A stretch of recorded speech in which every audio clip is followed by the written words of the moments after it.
Hello everyone, स्वागत है आप सभी का आज के इस सेशन में। और आज हम लोग डिस्कस करने वाले हैं एसबीआई पीओ मेंस का जो पेपर हुआ है वो पेपर में क्या पैटर्न देखने को मिला, क्वांट का क्या पेपर रहा, रीजनिंग का क्या पेपर रहा, हम लोग डिस्कस कर लेते हैं बहुत ही जल्दी।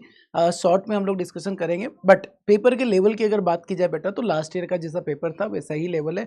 मतलब हम ईजी नहीं बोल सकते, मॉडरेट टू डिफिकल्ट की ओर जैसा एसबीआई का हमेशा पेपर आता है वैसा ही पेपर देखने को मिला है। बट पैटर्न्स की बात की जाए तो कोई नए पैटर्न्स ज़्यादा हम लोगों को एसबीआई पीओ में इस बार देखने को नहीं मिले। एसबीआई पीओ का एक ट्रेंड रहता है हमेशा कि कुछ नए पैटर्न के क्वेश्चन वो हमेशा लेकर आता है, बट इस बार जो पैटर्न है वो हमेशा की तरह ही रहा है। कोई नए पैटर्न के सवाल हम लोगों को ज़्यादा देखने को नहीं मिले। तो दोस्तों सबसे पहले बात कर लेते हैं क्वांट के बारे में, डाटा एनालिसिस एंड इंटरप्रिटेशन के बारे में। ठीक है, तो कैसलेट डीआई के नंबर सिस्टम पर बेस्ड क्वेश्चन देखने को मिले थे 2 से 3 क्वेश्चन। क्वाड्रेटिक इक्वेशन में 2 क्वेश्चन देखने को मिले थे, वेरिएबल बेस्ड क्वाड्रेटिक इक्वेशन था। ठीक है, इसके बाद नंबर सीरीज के फॉर्मेशन बेस्ड नंबर सीरीज के 2 से 3 सवाल पूछे गए थे। Missing tabular based DI sales based पूछा गया था जो कि कैलकुलेटिव था।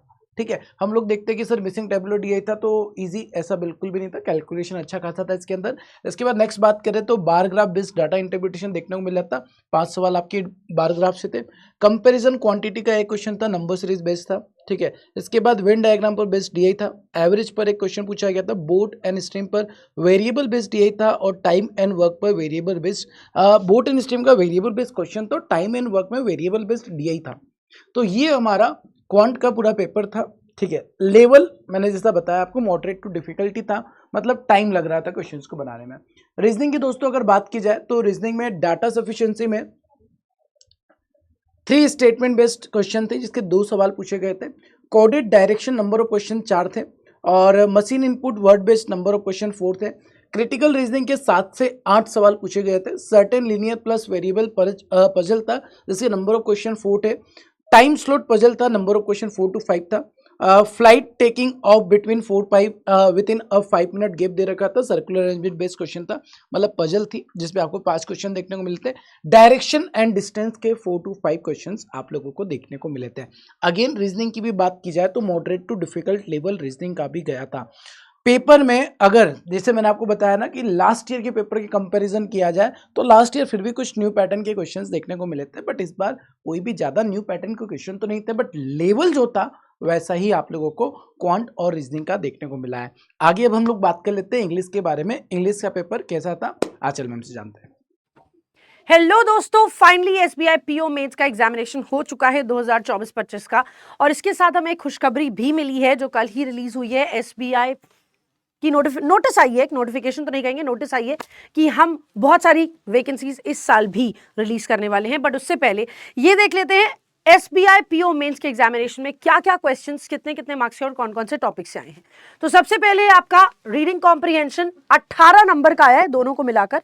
पहला क्वेश्चन जो है 8 क्वेश्चंस थे, थीम थी wrong usage of social media की। मिक्स्ड क्वेश्चंस आए हैं इसमें, डायरेक्ट इनडायरेक्ट सब तरह के।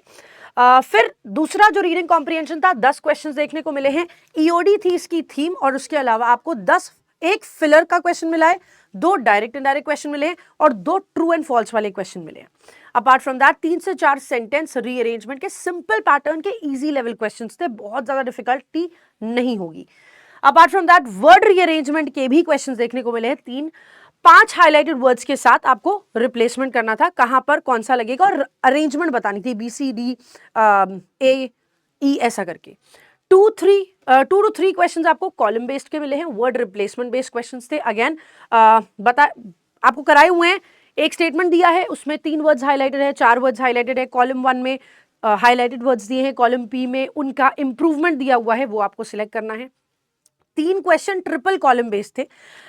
ये वाला पैटर्न भी हमने कराया हुआ है। 3 कॉलम्स थे और आपको क्या करना है, तीनों कॉलम्स को जोड़कर जो एक परफेक्ट सेंटेंस बनाएगा ऐसा सेंटेंस, ऐसा सीक्वेंस आपको सिलेक्ट करना है। ईडियम का यूसेज जो है, एक ईडियम का यूसेज आया था। 3 क्वेश्चन आए हैं सेंटेंस इंप्रूवमेंट से। एक ओरिजिनल सेंटेंस दिया हुआ है और स्टूडेंट्स वर आस्क्ड कि चूज करो ऑप्शन जो कि बेस्ट इसके मीनिंग को रिफ्लेक्ट कर रहा है, लाइक दैट।